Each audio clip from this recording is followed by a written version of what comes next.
Top of the morning, everyone. My name is Tshidi and I'm back with another video. Today, I'm actually diving into the ultimate guide to handling the toughest, most suspicious, downright awkward interview questions, the ones that recruiters use to dig out for red flags. But don't worry, I actually got you guys. So this video will help you figure out exactly how to deal with some of those questions as you go through your job interviews. Let's start with the first most important question that everybody wants to ask. Why did you leave your last job, or why are you leaving your current job? Why is this a red flag question?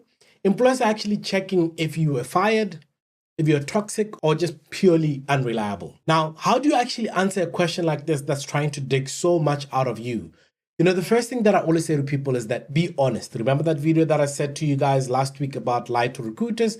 In this one, you have to be honest, but very tactful. Frame your departure around the growth and misalignment, not the drama. For example, I was looking for a role with opportunities to actually lead and grow, and I realized that it wasn't actually possible within my previous company's, current structure. You're not saying, hey, listen, there was no way these guys were gonna actually, grow my career or do whatever. You're saying it in a much more tactful way. Avoid saying things like, my boss was terrible, or they didn't actually appreciate me. Even if that is true, it makes you sound very negative in that job interview. If that didn't actually make you sweat, the next one will definitely actually make you think, oh my goodness, what on earth are they trying to get out of me? That question is, tell me about the time you actually failed. Why it's a red flag? They want to see your attitude towards accountability and growth. Most people here plain lie about their failure, and they tell stories that do not actually come across as failures just because they want to sound right. Now, how do you answer this? Choose a real situation, but one where you've actually learned to bounce back. For example, I once missed a key deadline because I underestimated the time that it was required to deliver. It taught me to improve my time management, and now I actually build a bit of a buffer just for those unexpected rainy days that might come up with every job. The golden rule here is that always end with what you've actually learned and how you've improved your way of doing things. Think of failure like a plot twist. It only works if there's redemption. If there's no redemption where you fix things and you've learned something, then it's a waste of time. You haven't learned anything and it's not going to help you. Number 3, what would your previous manager say about you? Why is this a red flag? It actually checks for self-awareness and possible warnings. Most people are actually not aware of some of the things that are actually red flags about them.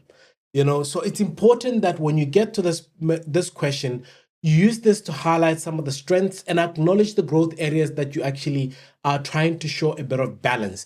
Do not just say, oh no, everything was perfect. You need to show areas that you have actually learned and what your managers would have actually said was exciting about you. Now, for example, they would say, I'm dependable and always calm under pressure. They'll also push me to actually speak up a bit more in meetings because I tend to be a bit more quiet. And I've worked on that by actively contributing in some of the teams that I've actually worked with, just to make sure that I actually get my way of doing things a bit better. Now, that's a nice way of showing people that you've learned something from the feedback from your hiring manager. If you have references on LinkedIn, recommendations, mention them here too, because that's also what those managers are saying about you. Now that we've actually gotten out of the way with those ones about why did you leave and what will your manager say, and this is what normally gets people really ruddied up. Why do you have a gap in your employment history? Why it's a red flag? Gaps make employers sometimes nervous. Was it laziness? Was it burnout? Or was it something else? That's what they're trying to figure out in that particular question. Now, the easiest way to answer something like this is that be clear, confident, explain what you actually did with your time. Sometimes you can go through courses that you've done, diplomas that you've done, talk about this. For example, some of the people say, I took 6 months off to care for a family member. During that time, I also completed an online course on project management or on business analysis or any one of those things. It's beautiful because you're now showing people that, yes, even though this was nothing to do with work, I was taking time to go look after a family member, I did something else to upskill myself. Avoid rambling and over defending your own story. You should own that story and tell them why you actually took time off with a bit of a nice twist. And then the next one is, why should we hire you over somebody else? Why is this a red flag? This tests your confidence and how well you understand the role. It's not just only about trying to understand if you're the right candidate, is do you actually understand this role? How do you answer this? So remember, this is actually your moment to actually shine a little bit. Focus on what actually makes you uniquely valuable. I bring not only 5 years of experience in digital marketing, but also deep understanding of data-driven campaigns that have led to 30% of growth in my previous roles. I also combine creativity with strategy, and I'm actually excited to actually bring all those things here because I know company X values that particular thing. You already highlight that there's something that the company is looking for, and it values that as something that you actually bring to the table. And remember, guys, practice this answer. You'll need to say it like you actually believe it. Practice makes perfect. So a lot of people, if you listen to my theme of what I keep on saying to a lot of people, is that practice, practice, practice are key things that will make you always stand out. Now, let's do a quick recap of some of the things that you need to focus on. All these red flag questions, 5 of them, they're saying, why did you leave your last job? You need to be ready to actually answer this one without actually talking about how toxic the company was.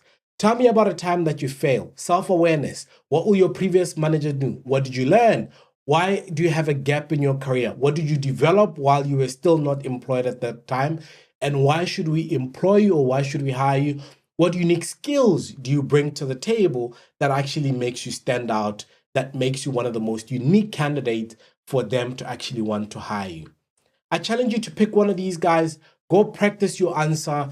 And the other thing that I'd like to say is the reason why I've only given you guys 5 is that no matter what, one of these questions will come up at your next interview. So be prepared, practice them. And if you found these tips to be helpful, don't forget to like, don't forget to subscribe, and share this with as many people as you can until we meet again in the next video. Peace.